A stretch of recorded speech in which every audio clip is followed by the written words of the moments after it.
আসসালামু আলাইকুম। আমার আজকের ভিডিওর সারমর্ম বুঝতে হলে আপনাকে অবশ্যই ভিডিওর শেষ পর্যন্ত দেখতে হবে। দেখার অনুরোধ থাকলো, যদি না দেখেন সেই ক্ষেত্রে আপনি এর অর্থাংশ বুঝবেন এবং বিভ্রান্ত হবেন। আমরা দেশে এখন একেবারে স্পষ্টত দুইটা ভাগ হয়ে আছে, বিএনপি নির্বাচন এবং ডক্টর মোহাম্মদ ইউনূসের সংস্কার। আমি কারোর পক্ষেই যেতে পারছি না, এই জন্য দুঃখিত। কারোর পক্ষে যাওয়ার সুযোগও নাই। বেশ কিছু কারণ আছে, আমি কারণগুলো আপনাদের সামনে ব্যাখ্যা করব। আপনাদের যদি আমার সাথে একমত হলেও জানাবেন, দ্বিমত হলেও সেই আপনাদের মন্তব্যের ঘরে জানিয়ে দেবেন। প্রথমত ধরেন, আমি নিজে আমার ব্যক্তিগতভাবে আমি নিজে চাই যে এখন এই মুহূর্তের কথা যদি বলি, তারেক রহমান ক্ষমতায় আসুক এবং বিএনপি ক্ষমতায় আসুক সামনের নির্বাচনে। আমি 5 তারিখের পরে আমার বেশ কয়েকটা ভিডিওতে আমি বলেছিলাম যে এই সরকারের যদি বর্তমান অর্থাৎ ডক্টর ইউনূসের যে সরকার, এই সরকারের যদি প্রয়োজন হয় তারা 5 বছর 10 বছর 20 বছর যতদিন ইচ্ছা থাকুক, কোনো সমস্যা নাই। আমি নিজেই বলেছিলাম। ডক্টর মোহাম্মদ ইউনূসের হাতে সেই সুযোগটা ছিল এই দেশের যে কোনো ধরনের সংস্কার করা, এবং এমনকি দেশের জাতীয় সঙ্গীত, দেশের গণতন্ত্র, এই কি বলে সংবিধান, এই দেশের পার্লামেন্টারি যে ব্যবস্থা, সেটা নির্বাচন ব্যবস্থা থেকে শুরু করে সব কিছু সংস্কার করার সুযোগ ছিল, এবং এটা মানুষ মেনেও নিতে। এখনো অনেক মানুষ আছে যারা কিনা তাদেরকে সমর্থন করেন। কিছু কিছু জায়গায় আমিও সমর্থন করি, আমাদের অনেক সমালোচনাও আছে এই সরকারকে নিয়ে। এখন এই যে সুযোগটা বাংলাদেশের মানুষ তাদেরকে দিয়েছিল, তারা কতটা কাজে লাগিয়েছে দেখেন। 5 তারিখের পরে আপনাদের একদম খুব বড় আকারের যে বিষয়গুলো নিয়ে খুব আলোচনা হয়েছে সেটা নিয়ে যদি বলি, ধরেন এই দেশের মানুষ ভারতের ব্যাপারে প্রচণ্ড রকমের সচেতন এখন, এবং তারা ভারতের যে কোনো ব্যাপারে তাদের জীবন দিতেও প্রস্তুত আছে। 5 তারিখের পর থেকে এই সরকারের বোঝা উচিত ছিল এই গত 15 বছর শেখ হাসিনা যা কিছু করেছে তার বিহাইন্ডে ছিল হচ্ছে ভারত। তারা আমাদের ট্রান্সশিপমেন্ট বাতিল করেছে, আমরা ট্রানজিট বাতিল করেছি। তারা, আমি সহ, আমার ইউটিউব চ্যানেল সহ বাংলাদেশের বেশ কয়েকটা জাতীয় গণমাধ্যমের ইউটিউব চ্যানেল তারা ব্লক করেছে। আমরা তাদের চ্যানেলগুলো এখন পর্যন্ত বন্ধ করতে পেরেছি। তারা বিভিন্ন সীমান্তে এসে তারপরে আমাদের উস্কানি দিচ্ছে। তারা সেনা মোতায়েন করেছে, বিমান বাহিনী মোতায়েন করেছে, রাফায়েল মোতায়েন করেছে। আমরা তার জন্য কতটুকু কি করতে পেরেছি? আমরা তাদের এখন পর্যন্ত ট্রানজিট বাতিল করতে পারি নাই। আমাদের বন্দর এখনো তারা ব্যবহার করছে, তাদের ট্রান্সশিপমেন্ট আমাদের দিচ্ছে না, কিন্তু আমরা তাদেরকে ঠিকই সেটা দিচ্ছি। আসলে কি আমরা তেমন কিছু করতে পেরেছি? ফারুকি, তারপর এই আসিফ নজরুল, এই দুইজনের ব্যাপারে আমরা শুরু থেকে বলে এসেছি। সারা বাংলাদেশের আমার মনে হয় 95% মানুষ সবাই চেয়েছে, সবশেষ ছাত্ররাও চেয়েছে। ছাত্ররা যখন আমার ব্যক্তিগতভাবে আমার সাথে ছাত্রদের একটা দূরত্ব তৈরি হয়েছিল, মাহফুজ বলেন, আসিফ বলেন, নাহিদ বলেন, হাসনাত, সার্জিস, সবার সাথে একটা দূরত্ব তৈরি হয়েছিল। সেই দূরত্বটা এখন নাই, কিন্তু সেই দূরত্ব কেন তৈরি হয়েছিল? এই আসিফ নজরুলকে কেন্দ্র করে। এই আসিফ নজরুল আসিফকে প্রথম আলোতে নিয়ে গিয়েছে, প্রথমা প্রকাশনাতে তার বই প্রকাশ করেছে। আমি তাদের বিরুদ্ধে কথা বলেছি। এখন এই যে আসিফ নজরুলের বিষয়টা ছাত্ররা বুঝলো, বুঝার পরে তারপরে ডক্টর ইউনূসকে বলেছে তারা। আসিফ নজরুলের বিরুদ্ধে সতর্ক করার পরেও এই সরকার কি ব্যবস্থা নিয়েছে তাদের পক্ষে? এমনকি ডক্টর ইউনূস এখন পর্যন্ত গত 10 মাসে জনগণ চেয়েছে এমন কোনো কিছু কি তিনি করেছেন? তিনি মনে হয় খোঁজই রাখেন না। বাংলাদেশের মানুষ কি চায় সেটা তো না, তিনি আর যায়ও না, আসেও না। আপনি কোন সেক্টরটাতে যাবেন বলেন? গেল 10 বছর, এই 10 মাস যদি হিসেব করেন, এই দেশে চাঁদাবাজি হচ্ছে, এই দেশে ঘুষ হচ্ছে, দুর্নীতি হচ্ছে, অনিয়ম হচ্ছে, সবই হচ্ছে, কোনো কিছু কি বন্ধ আছে? এখন বিএনপি ক্ষমতায় থাকে, সব দোষ যদি বিএনপি সরকারের ঘাড়ে পড়ে, যাই হোক যেটাই ঘটুক, এখন যা হচ্ছে এটার দোষ ডক্টর ইউনূসকে নিতে হবে। আপনি বন্ধ করতে পারেন নাই কেন এই দুর্নীতিগুলো? একটা নর্মাল একটা ধরেন 111 সরকারও আপনার চাইতে অনেক দুর্বল সরকার ছিল। বাংলাদেশের ইতিহাসে এত শক্তিশালী সরকার কোনোদিন আসে নাই। এত শক্তিশালী হবার পরেও আপনি এগুলোর বিরুদ্ধে ব্যবস্থা কি নিয়েছেন? পুলিশের নিয়োগ বাণিজ্য থেকে শুরু করে থানায় যে পরিমাণে ঘুষ এখন চলছে, অন্ধকার যুগের অবস্থা। আপনি বন্ধ করতে পারেন, এর দায় আপনি নেবেন না? কিছুই বুঝেন না তো আপনার থাকার দরকারটা কি? হঠাৎ করে এসে রাগ করে বলেন আমি তো থাকতে পারি না, থাকতে পারবো না, আমি থাকবো না। তো গার্লফ্রেন্ডের সাথে মানে মান অভিমানের বিষয় না তো, না, এটা দেশ চালানোর ব্যাপার। আপনি পারবেন না? এতগুলো স্টুডেন্ট মারা গেল, এতগুলো সাধারণ মানুষ মারা গেল, এই যারা আপনার সাথে এখন আছে এই স্টুডেন্টদের জীবন নিরাপত্তা ঝুঁকির মধ্যে ফেলে আপনি চলে যাবেন সব কিছু সব জায়গায় ব্যর্থ হয়ে? এটা তো হইতে পারে না। আপনাকে কঠোর হওয়া উচিত ছিল। এখন যাবেন আমি এখন মানে ঘাটটা সোজা করে তারপর দাঁড়াবেন, সেই সুযোগ আপনার হাতে নাই। কারণ আপনারা এই গেল 10 মাসে যেই সুযোগ হাতে পেয়েছিলেন সেটা কাজে লাগাতে পারেন নাই। জাতীয় সঙ্গীত নিয়ে আমরা কথা বলেছি, মনে হয় গায়ে সুরসুরি লাগে ওনাদের। আরে ভাই, জাতীয় সঙ্গীত নিয়ে আপনি আমার সাথে তর্ক করবেন? আমাদের কথা বললে মনে হয় বিশাল বিজ্ঞ কিছু লোকজন আমাদের এটা নিয়ে সমালোচনা করলে তার গায়ে লাগে। ভাই, কি কারণে থাকবে জাতীয় সঙ্গীত আমারে বলেন? জাতীয় সঙ্গীত আমার দেশের নাগরিকের লেখা না। জাতীয় সঙ্গীতটা আমার দেশকে উদ্দেশ্য করে লেখা না। এটা 1905 সালে বঙ্গভঙ্গ রদের সময়। বঙ্গভঙ্গ কি? আমার পূর্ব বাংলা পশ্চিম বাংলার থেকে আমরা আলাদা হব, আমরা এখানে সব ওই অচ্যুত শ্রেণীর হিন্দুরা, গরিব মুসলমানরা, আমাদের আলাদা বিশ্ববিদ্যালয় হবে, স্কুল হবে, প্রতিষ্ঠান হবে, আমাদের জন্য আলাদা বাজেট থাকবে শিক্ষার জন্য, এগুলো হইতে দেওয়া যাবে না। এই জন্য কলকাতার দ্বিকেন্দ্রীকরণ হবে বাংলাদেশের ঢাকায়, এটা তারা হইতে দিতে চায় নাই। যে কারণে বঙ্গভঙ্গ, সেই বঙ্গভঙ্গের পক্ষে সে ইয়ে কি বলে পতিতা ব্যবসায় আপনার এই যে রবীন্দ্রনাথ, সেই করলো, লিখলো একটা, এক জায়গায় বাংলাদেশ কথাটা আছে, সুর আনলেন চুরি করে। মিথ্যা কথা এটা, বলেন মিথ্যা কথা কিনা? তো চুরি করা অন্য দেশের এক নাগরিক যে বাংলাদেশকে ভালোবাসে না, বাংলাদেশের বিরুদ্ধে যে কাজ করেছে এমন একজন মানুষের একটা গানকে আপনি রবীন্দ্রনাথের এই জাতীয় সঙ্গীত বানায় ফেললেন। এটার বিরুদ্ধে কথা বললে সমস্যা আছে নাকি? গায়েই লাগে নাই। আপনি করেছেন কি? ভারতের ব্যাপারে আপনি কি করেছেন আমারে বলেন? ভারতের চ্যানেলগুলো এখন পর্যন্ত বন্ধ করতে পারেন নাই, তো কি করলেন? কোন জায়গায় কি হয়েছে আমার 10 মাসে একটা জায়গা বলেন? এই দেশের পিলখানা হত্যাকাণ্ড দিয়ে হইল। আপনি পিলখানা হত্যাকাণ্ডের আজকে 6 মাস হয়ে গেল, এখনো পর্যন্ত কমিশন কি করে জানিও না। এই কমিশনের সেই রিপোর্ট তাদের বিভিন্ন মানুষজনের কাছ থেকে আপনার বক্তব্য নিচ্ছে, সেটার আউটপুট আসলে কি আমরা জানি না, এবং আউটপুট শেষ পর্যন্ত কি হবে সেটাও জানি না। চলছে তাদের মতো করে। কোনটার বিচার? একটা জিনিসের দেখেন, আমি আজকে এই গত 10 মাসের আজকের জায়গায় এসে আপনাদেরকে বলি, আমার যত জায়গায়, আমি সবার নাম বলছি না, খুব গুরুত্বপূর্ণ জায়গায় আমার নিজের ক্ষমতায় বলেন, আরেকজনের ক্ষমতায় বলেন, আরেকজনকে অনুরোধ করে বলেন, বিভিন্ন গুরুত্বপূর্ণ মানুষের কাছে যে আমার তদবির করতে হয়েছে। কেন জানেন? এখনো পর্যন্ত, এখন নতুন করে শুরু হয়েছে আপনার এই আলেমদের বিভিন্ন এই যে কথিত যে জঙ্গি নাটকগুলো আপনার সাজানো হয়েছিল, প্রথম আলো, ডেইলি স্টার, এরা মিলে যে নাটকগুলো সাজাত, সেই নাটকে যারা আটক হয়েছে তাদেরকে জামিন দেয়, আবার স্টে অর্ডার দিয়ে দেয়, জেল গেট থেকে আটক করে। এই ঈদের আগের 1 সপ্তাহ এই ঘটনাগুলো ঘটেছে। এখন এই যে ঘটনাগুলো আপনারা ঘটাইলেন, এই লোকগুলি মানে আপনার বন্ধু মনে হয় নাই? এই লোকগুলির মানে শেখ হাসিনা দ্বারা তারা নির্যাতিত হয় নাই?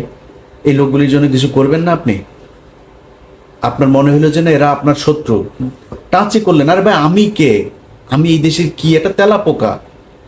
আমার জায়গায় বসে থেকে আল্লাহর কাছে শুকরিয়া আপনাদের বলে রাখি, এগুলো একসময় জানবেন, আমি সবার নাম নিচ্ছি না, এরা এসে আপনাদের কাছে বলবে যে কতজনকে জেল থেকে ছাড়ানোর জন্য সহযোগিতা করেছে, নানান ধরনের সহযোগিতা। আমার এই এই এই কোরবানির ঈদের মধ্যেও একজন বলল, ভাই আমি কয়েকটা গরু দেবো আপনারে। তো ওই ভদ্রলোক, উনি যেহেতু ওনার নাম প্রকাশ করতে চান, আমি নামটা বলছি না, আমার বললো যে আপনার গ্রামে যদি গরিব মানুষজন থাকে তো আপনি কয়েকটা গরু নেন। আমার গ্রামে গরিব মানুষ আছে, কিন্তু তারপরেও তাদের খাওয়ার সুযোগ আছে, তারা যার একদম নাই তার জন্য আপনার গ্রামে সবাই মিলে আপনার মাংস তুলে সবার বাড়িতে বাড়িতে পৌঁছে দেয়। কিন্তু জেলখানায় যে মানুষগুলো আছে সেটার কি হবে? আমি তাকে বলেছি, ভাই আমার জেলখানায় কিছু লোক আছে, ওদেরকে আপনার গরুগুলো দেন। দিয়েছি, সেটা পাঠানো হয়েছে, সেটা পেয়েছে, কারা পেয়েছে সেটাও আপনারা একসময় জানবেন। তো আমি আমার জায়গা থেকে যতটুকু সম্ভব এই মানুষগুলোকে জেলখানা থেকে কাউকে পেরেছি, কাউকে পারি নাই, চেষ্টা করেছি। এটা আমি চেষ্টা করব কেন? এই চেষ্টা তো আপনার করা উচিত ছিল। এক সপ্তাহের মধ্যে শেখ হাসিনার সময়ে এই যে জঙ্গি নাটক, এই নাটকের সবগুলো মানুষকে আপনার বের করে দেওয়া দরকার ছিল। তারা আজকে আপনার পাশে থাকতো। আপনি আপনার বন্ধু চিনতে পারেন নাই। কোথায় হয়েছে আমার বলেন? কোন জায়গা নিয়ে আপনারা কাজ করেছেন যেটা নিয়ে আপনার সুনাম করব? করেন নাই তো। তো আমরা যদি নাকি দেখি যে দেশ যেমন চলছিল তেমনই চলছে, আপনারা কিছু করেন না। আমি আমার মামলা নিয়ে সোশ্যাল মিডিয়াতে এই পর্যন্ত আজকের ভিডিও সহ মনে 5-6 বার বললাম যে আমার মামলাগুলো সরকার থেকে কোনো ব্যবস্থা নেওয়া হয়নি, এখনো নেয় নাই। এবং আজকে বললাম না, আজকে বলার পরেও তারপরও নেবে না, এরা কোনো পদক্ষেপ নেবে না। সমস্যা কি? আমার মামলা শেষ হলে আপনার যা বলবো, ভাই আমার উপদেশটা বানান, আপনার মনে হয় সেটা করতাম না তো। কিন্তু আপনি আমাদের এই মামলাগুলো সরেন, কোনো কাজ করেন নাই আমাদেরকে নিয়ে। আমরা কিন্তু এই দেশের জন্য কাজ করছি, আমরা এই দেশের যারা এই 15 বছর নির্যাতিত হয়েছে তাদের জন্য কাজ করছে। এখন হুট করে আমি বলবো যে বিএনপি নির্বাচন চায়, এই নির্বাচন প্রতিহত করতে হবে, আমি এটা বলবো? কেন বলবো? কিসের জন্য? আরে ভাই, বিএনপির মানে এখন যে চাঁদাবাজি চলছে অস্বীকার করার কোনো সুযোগ নাই। বিএনপি যদি আমারে নিয়ে ওই যে 2 দিন আগে সালাউদ্দিন রয়ের যে প্রোডাক্ট, এই সালাউদ্দিন তার লোকজন দিয়ে 8-10টা লোক নিয়ে আমারে নিয়ে, পিনাকি ভট্টাচার্যের নিয়ে তারা ঝাড়ু মিছিল, জুতা নিক্ষেপ টিক্ষেপ এগুলো করেছে। তো সালাউদ্দিন মিয়া, তুমি আমারে নিয়ে এগুলি করার লাভ নাই তো, আরও করো, কোনো সমস্যা নাই। কিন্তু যেটা সত্য এটা বলবো, সারা দেশে চলছে তো চাঁদাবাজি। এটা বিএনপি যদি নাকি মানে ঘুমটা দিয়া তারপরে বলে যে না আমি কিছু দেখি না, ভাই আপনি ঘুমটা দিয়ে রাখলেই সারা পৃথিবী অন্ধকার হয়ে যাবে না? মানুষ আপনারা দেখছে, আপনি কি করছেন সেটা দেখছে। আমি অস্বীকার করব না চাঁদাবাজি চলছে, কিন্তু এটা মাথায় রাখতে হবে। ধরেন ঢাকা শহরে একজনের ব্যাপারে আমার কাছে অনেক অভিযোগ এসছে। তো আমি, ও শুধু উনি না, বিএনপির অনেকের নামে এরকম, আমি নামটা বললাম না, অনেকের নামে এরকম অভিযোগ আসে, আমি স্কিপ করি এগুলো। যে ঢাকা শহরের যার কথা বলছি তারা নিয়ে ব্যাপক সমালোচনা। আপনি কি জানেন সেই ব্যক্তির হাতের পায়ের সবগুলো নখ উপড়ে ফেলেছিল এই আওয়ামী লীগ? তারপরেও সে আওয়ামী লীগ করেনি, বিএনপি করেছে। নারায়ণগঞ্জের একজনকে দেখেন না, এই যে জাকির খান, দেখে এখন মনে হয় বোধহয় অ্যাবনর্মাল চলাফেরা করছে। জিজ্ঞেস করেন তার কত অত্যাচার তার উপর দিয়ে গিয়েছে। এই যে ওর নাম কি, শামীম ওসমান আছে না, আপনাদের মতো সুশীল যারা কিনা সুন্দর চেহারা, তারপরে খুব ভাবসাব নিয়ে চলেন, খুব ভদ্রভাবে সুন্দর করে কথা, আপনাদের মতো এরকম বালছাল বহুত নারায়ণগঞ্জে আছে, কেউ শামীম ওসমানের বিরুদ্ধে দাঁড়ান নাই। এই জাকির খান কিন্তু দাঁড়িয়েছিল। আজকে তাকে দেখছেন, ভাই 5 তারিখ না আসলে সে জীবনে কোনদিন জেল থেকে বের হইতে পারবে কিনা এটা জানে না। তো এই যে একটা মানে যে কষ্টের জীবন সে পার করে এসছে জেলখানায়, সে যে বেঁচে আছে এটাই তো অনেক কিছু। অনেকের মানসিক সমস্যা হয়ে গেছে। এই যে ইয়ের সাথে আমি বেশ কয়েকবার কথা বলেছি, ওর নাম কি, ফারাবি। এই ফারাবির মানে ওর কথাবার্তা শুনলে বুঝে যে অ্যাবনর্মাল আচরণ করছে। এমনি হয় নাই তো এগুলি। জীবনের অনিশ্চয়তা, জীবনে কোনোদিন বের হইতে পারবে কিনা এটা জানতো না। অতএব হুট করে বলে ফেললেই হলো না চাঁদাবাজি করে না কে সেটা বলেন। এখন যে সরকারটা চলছে এই সরকারের ভেতরে নাই চাঁদাবাজি, নাই মানে করছে না, হচ্ছে না, হচ্ছে তো। তো আপনি বিএনপির খালি দোষ দিয়ে লাভ কি? এখন বিএনপি চাঁদাবাজি করছে বা চাঁদাবাজি করবে, এই জন্য বিএনপিরে চাই না আরেকটারে চাই। আমরা তো চাইছিলাম ভাই, আমরা চেয়েছিলাম সেটা যদি আপনি আমরা যেভাবে চেয়েছি যে দেশটা যদি আসলে সেইভাবে যেত, কোনো সমস্যা ছিল না। দেদারসে আপনার টাকা পাচার হচ্ছে, মানে কোনো এই দেশটার এখন কোনো মা বাপ নাই, যে যেই জায়গায় মানে মানে ইচ্ছা মতো খাচ্ছে আর কি। তো এটা যদি চলতে থাকে, তার চেয়ে তো একটা স্টেবল একটা সরকার আসা উচিত যে দায় নেবে। আপনার এখানে দায়টা নেবে কে? সব দায় এসে পড়বে হচ্ছে স্টুডেন্টদের ঘাড়ে। সব তো আপনি এই যে আইজিপি, এ নিজেও তো ইউএস এর সিটিজেন, উপদেষ্টা প্রায় সবগুলোই বিভিন্ন দেশের সিটিজেন, বাংলাদেশের পাসপোর্ট হোল্ডারও না। তো এগুলি তো চলে যাবে, এগুলি তো কোনো সমস্যা নেই, ছিল বাইরে এসছে আবার পর কয়দিন খেয়ে টেয়ে নিয়ে টিয়ে তারপর চলে যাবে। দায় তো কেউ নেবে না, দায় নেওয়ার চিনিও না। আমি বিশ্বাস করেন, আমি আমার মতো একজন রাজনৈতিক সচেতন মানুষ, আমার যদি বলেন 4জন মন্ত্রী উপদেষ্টার নাম আমি বলতে পারবো না, কসম করে বলছি আমি বলতে পারবো না। আমার বিশ্বাস আপনিও বলতে পারবেন না। তো এদেরকে আমরা চিনি না, এরা কোনো খবর নাই, খোঁজ নাই, কোনো কিছু নাই। আপনি এদেরকে দিয়া তারপরে দেশ চালাবেন, দেশ সুন্দর হবে মনে করার কোনো কারণ নেই। এখন একটা সরকার আসতে হবে, যেই সরকার দায় নেবে, যাদের পরের 5 বছর পরে নির্বাচনে আবার দায় নিয়ে আসতে হবে, এরকম একটা সরকার আমরা চাই। নির্বাচন আর সংস্কার এই দুইটা মানে একটার সাথে আরেকটার কি বলে কন্ট্রাডিক্ট করতে পারে না। এটা সাংঘর্ষিক না, কখনোই সাংঘর্ষিক না। হ্যাঁ, আমরা যে সময়টুকু ধরেন জুন থেকে যদি পরের এপ্রিল পর্যন্ত প্রায় 2 বছর হয়েছে, ধরেন 10 মাস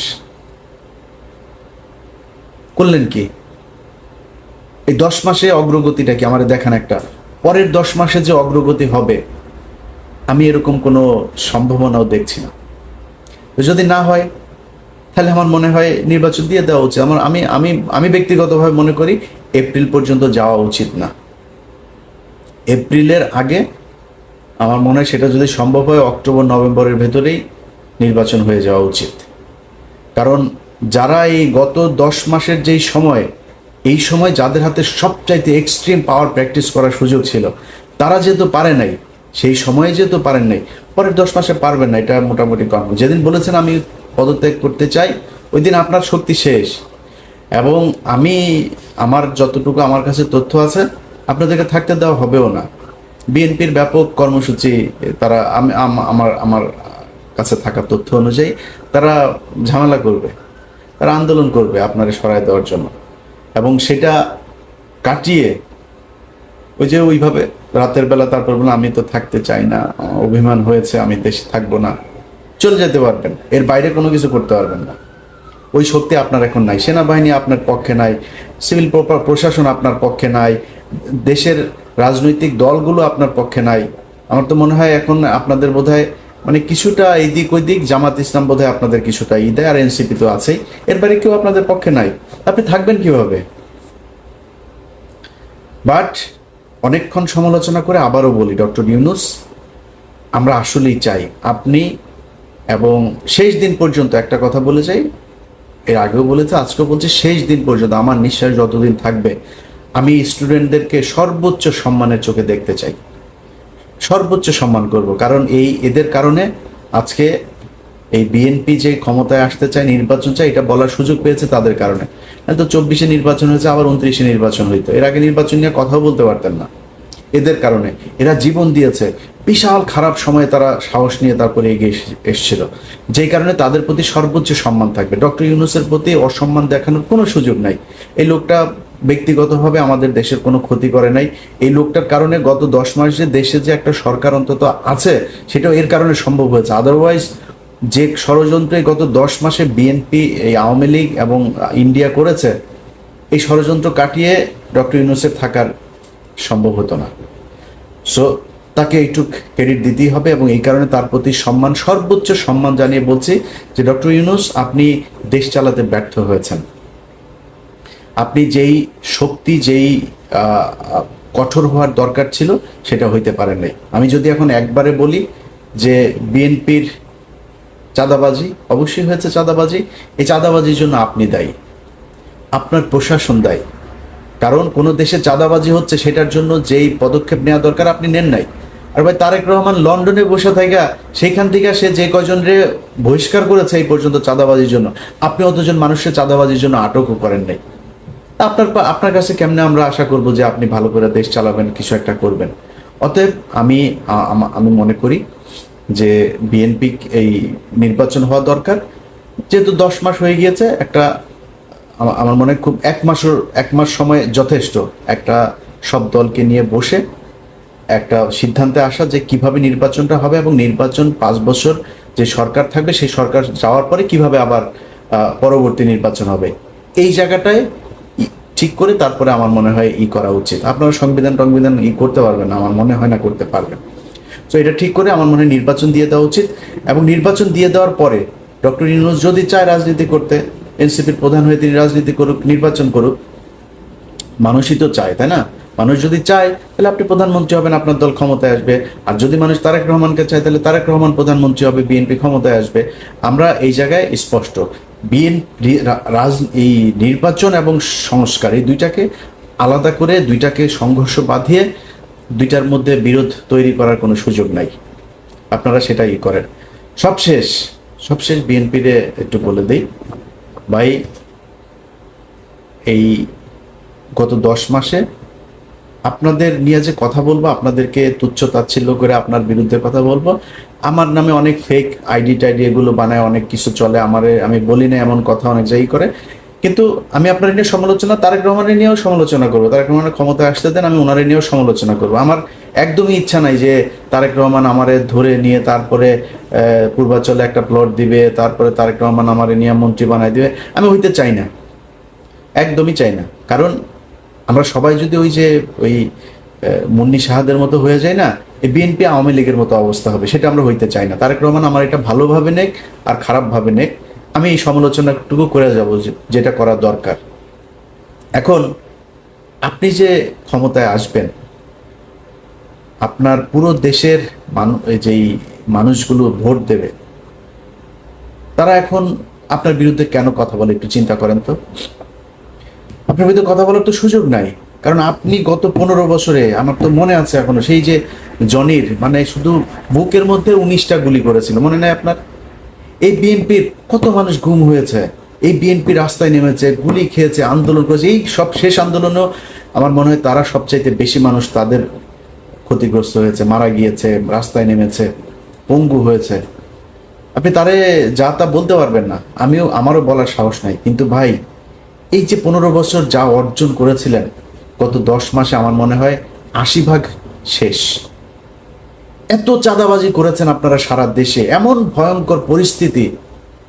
বিএনপি আর আওয়ামী লীগ এখন মোটামুটি সমান কাতারের জনপ্রিয় দল। এটার জন্য আপনারা দায়ী। আপনি আমারে গালি দেন, আমার নিয়ে ঝাড়ু মিছিল করেন, জুতা মিছিল করেন, কোনো সমস্যা নাই। আমি তো ভাই আপনার দলের কাছ থেকে সুবিধা চাই না, আমি তো আপনার দলের মনোনয়নও চাই নাই, কিছুই চাই নাই। বাট এই আওয়ামী লীগের মতো মানে কানের মধ্যে তুলা ঢুকায় না রেখে একটু মানুষের কাছে শোনেন আপনাদের ব্যাপারে মানুষের মন্তব্য কি। আপনার দলের প্রধান এখনো দেশে যায় নাই, তার আগেই যদি আপনারা এই অবস্থা করেন, তাহলে সামনে নির্বাচন। আমি তো চাই, আমি শুরুতে বলেছি, এখনো বলছি, আমি চাই, খুব চাই। কারণ আমি তারেক রহমান সম্পর্কে এমন কিছু জিনিস জানি, ওনার সামনে রাষ্ট্র নিয়ে যে ওনার যে ভাবনা, ওনার যে পলিসি, যেটা উনি করতে চাচ্ছেন, এই পরিকল্পনার কিছুটা আমি জানি। আমি জেনে আপনাদেরকে বলছি, আমি এই ভিডিওর মধ্যে খুব সুন্দর করে তারেক রহমানের তেল দিতে পারতাম, কিন্তু দেই নাই। বাট এইটুকু বলি, আপনি আমার দালাল মনে করেন, যাই মনে করেন, তারেক রহমানকে আপনাকে দেখতে হবে। আমার বিশ্বাস তারেক রহমানের নেতৃত্বে অনেক ভালো একটা সরকার গঠিত হবে, আমার বিশ্বাস এটা। এবং সেই পর্যন্ত আপনাকে অপেক্ষা করতে, যদি না হয়, আমি আপনাকে কথা দিলাম, নির্বাচনের আগেই কথা দিলাম, আমি প্রথম ব্যক্তি হব যে কিনা তারেক রহমানের বিরুদ্ধে ভিডিও তৈরি করব। বাট আমি এখন পর্যন্ত জানি তারেক রহমানের ব্যাপারে, তিনি আর প্রচণ্ড একটা স্বচ্ছ একটা পরিকল্পনা ওনার আছে দেশকে এগিয়ে নিয়ে যাওয়ার, দেশের উন্নয়ন, দেশের ভবিষ্যৎকে এগিয়ে নিয়ে যাওয়ার জন্য। এটা তিনি এই কাজটা তিনি করবেন। অতএব সেই ব্যক্তিরা দেশে যাক, রাষ্ট্রটা গঠন করেন। ভাই, জিরোতে নিয়ে আসা তো সম্ভব না দুর্নীতি, আপনারা দুর্নীতি করবেন, সেই সুযোগও আপনাদেরকে মানে এই রাষ্ট্রই দেয় এইভাবে, আপনাকে সরকারি প্রকল্প থেকে টাকা পয়সা খাওয়ার সুযোগ পাবেন। কিন্তু যে অবস্থাটা আপনারা এখন করছেন, এইটা আগামী যদি নাকি ডিসেম্বরেও নির্বাচন হয় না, ওই পর্যন্ত যদি চলতে থাকে সমস্যায় পড়বে। অতএব আমি নিজের কারণেই বললাম যে ভাই আমি চাই তারেক রহমান ক্ষমতায় আসুক। এই চাওয়াটা পরিপূর্ণ হওয়ার জন্য আপনার বললাম আল্লাহর ওয়াস্তে চাঁদাবাজি বন্ধ করেন, মানুষের মন নেয়ার চেষ্টা করেন, মন জোগানোর চেষ্টা করেন। মানুষ কি চায়, আপনার কোন কাজে বিরক্ত হয়, কোনটাতে সন্তুষ্ট হয়, এটা একটু হিসাব করে তারপরে সেই কাজগুলো সেভাবে করেন। আদারওয়াইজ একটা বিশাল সমস্যায় পড়বে। এই যে মানুষ এখন বলে না, আপনি দেখেন চোখ কান বন্ধ রাখলে হবে না তো, সোশ্যাল মিডিয়াতে দেখেন বিএনপির মহাসচিব এই এই কয়দিনের ঘটনাগুলি আপনারা বলি, ডক্টর ইউনূস বলেছেন যে এপ্রিলে নির্বাচন। বিএনপির যেই কটা নিউজের মধ্যে আপনি যেই কটা ফেসবুকের পোস্টে আপনি দেখেছেন যে দেশের জনগণ এই জাতির উদ্দেশ্যে ভাষণে হতাশ, মানুষ নির্বাচন চায়, এই কথা যত জায়গায় বিএনপি বলেছে আপনি দেখেন হাহা রিয়েক্টের পরিমাণ। তুচ্ছ তাচ্ছিল্য করে এই করলে ভাই এখন সোশ্যাল মিডিয়ার যুগ, আপনাকে বুঝতে হবে ঘরে ঘরে যায় ভোট চাওয়ার দিন শেষ, মানুষ ডিসিশন নেবে তার মোবাইল ফোনের মধ্যে ভিডিও দেখা যে কারে ভোট দেবে সে। সো এই জিনিসগুলি আপনাকে টেক কেয়ার করতে হবে। অতএব আমরা চাই দেশে একটা সুষ্ঠু একটা রাজনৈতিক পরিবেশ তৈরি হোক, দেশে নির্বাচিত সরকার আসুক, এবং আওয়ামী লীগের ব্যাপারে প্রতিটা দলের এক এবং অভিন্ন নীতি অবলম্বন করুক, এটা আমরা চাই। সবশেষ আবারও বলে যাই, ডক্টর মোহাম্মদ ইউনূস, আপনার হাতে যে কদিন সময় আছে, আপনি সেই কয়দিন মানুষ যেই জিনিসগুলো চায় আমার মনে হয় আপনি সেই জিনিসগুলো করবেন এবং মানুষের প্রত্যাশা পূরণ করবেন। মানুষ আপনার কাছে যা চায় সেটা যদি আপনি করতে না পারেন, তাহলে কিন্তু সবশেষে আপনার ব্যাপারে মানুষের যেই কনক্লুশন দাঁড়াবে সেটা আপনার জন্য খুব একটা স্বস্তিদায়ক হবে না। তারপরেও আপনার প্রতি এবং প্রতিটা ছাত্র নেতা, ছাত্র আন্দোলনে যারা ছিলেন সবার প্রতি শ্রদ্ধা, ভালোবাসা সারা জীবন থাকবে। বিএনপি ক্ষমতায় আসলে একদম আপনাদের ভুলে যাব এরকম না। আপনাদের জন্য আমার যতটুকু করণীয় থাকবে আমাকে বলেন, আপনাদের পাশে সবসময় থাকবো।